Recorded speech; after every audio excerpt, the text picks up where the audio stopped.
আসলে এটা is too small for him. এই প্রোগ্রাম তার জন্য, তার শানে, তার মানে এটা খুবই ছোট। তারপরেও এই জন্যই এই প্রোগ্রামে তাকে দাওয়াত দিয়েছি। আমার মেয়ে শুনেছেন সবাই, আমার একটা মেয়ে হচ্ছে, যার নাম হচ্ছে আয়াহ Mohammad. After 16 years we have been blessed with a lovely daughter. After 16 years, এবং যখন সে তার মায়ের পেটে, আমি আমিরে জামাতকে জানিয়েছি, এবং এই চাচাজি তাহাজ্জুদ পড়ে দোয়া করেছে, তাহাজ্জুদ পড়ে দোয়া করেছে, এবং থ্রু আউট দ্য টাইম আমাদের খোঁজ খবর রেখেছে, থ্রু আউট দ্য টাইম। এর জন্য আমি অনেক বেশি কৃতজ্ঞ, অনেক বেশি কৃতজ্ঞ। আর এই জন্য আমি চাচাকে আর কি অনেকটা জোর করছি যে আপনি আসবেন এবং আমার মেয়েটাকে দেখে দোয়া করবেন। তো সেই সুযোগটা হয়েছে আলহামদুলিল্লাহ। আপনারা একটু হেল্প করেন, আমি চাচাজির হাতে দিচ্ছি, উনি কথা বলে একটু দোয়া করবেন ইনশাআল্লাহ।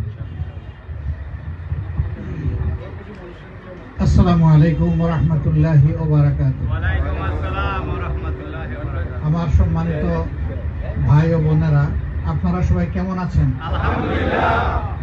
ছোট মনেরা কেমন আছো? আলহামদুলিল্লাহ। তারা বুঝতেই পারে নাই, তাদেরকে যে জিজ্ঞেস করলাম।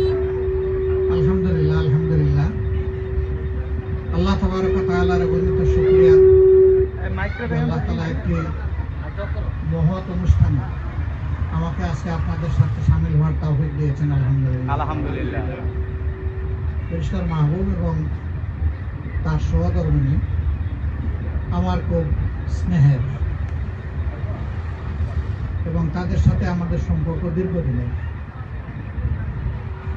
একটা সন্তান পাওয়ার জন্য মানুষের মনে যে আকুতি, আমি তাদের মুখাবয়বে সেটা লক্ষ্য করতাম।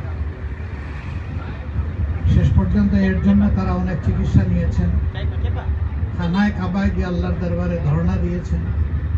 আল্লাহ তাআলা তাদের মনের এই আকাঙ্ক্ষাকে কবুল করেছেন এবং একটা তাইয়্যিবা তাহেরা মেয়ে সন্তান আল্লাহ তাদেরকে দান করেছেন। আলহামদুলিল্লাহ।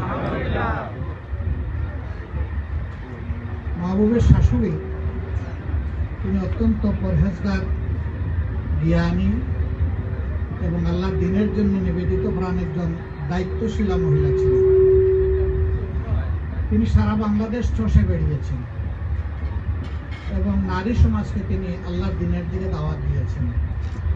তিনি তার পরিবারকে সেভাবে গড়ে তুলেছেন, আপনজনদেরকে সময় দিয়েছেন, তাদেরকেও ভালোবাসা এবং যত্নের সাথে দ্বীনের পথে গড়ে তুলেছেন। তিনি আজকে দুনিয়ায় নাই। আল্লাহ তাআলার দরবারে দোয়া করি, আল্লাহ তাআলা তাকে তার মাহবুবা বান্দাদের মধ্যে শামিল করেন। যে সমস্ত আবেদাদেরকে আল্লাহ তাআলা মবরুর হিসাবে কবুল করবেন এবং জান্নাতের উচ্চ মাকামের জন্য মনোনীত করেছেন, আল্লাহর এই বান্দী যেন তাদের মধ্যে শামিল থাকে। আমরা যারা এখানে হাজির হয়েছি, এভাবে অনেকেই আমাদের মা বাবা, প্রিয়জন, আপনজনকে দুনিয়া থেকে হারিয়েছি। তারা দুনিয়া থেকে হারিয়ে গেলেও আল্লাহ তাআলার নেক নজর থেকে হারিয়ে যাবেন না, এটা আমরা আশা রাখি।